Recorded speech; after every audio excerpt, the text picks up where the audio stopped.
নমস্কার, জয় মা তারা। ভাগ্যের চাকা সব সময় অনবরত ঘোরা উচিত। এটা যদি কখনো আটকে যায় কিংবা থেমে যায়, তাতে মানুষের প্রচণ্ড কষ্ট হয়, মনে অশান্তি আসে। মনে শান্তি না থাকলে মানুষের কিচ্ছু হয় না।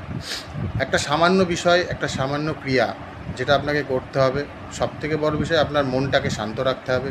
দেখুন, মনটা শান্ত রেখে সমস্ত কাজ করুন, আপনার ভাগ্যের দরজা অবশ্যই খুলবে।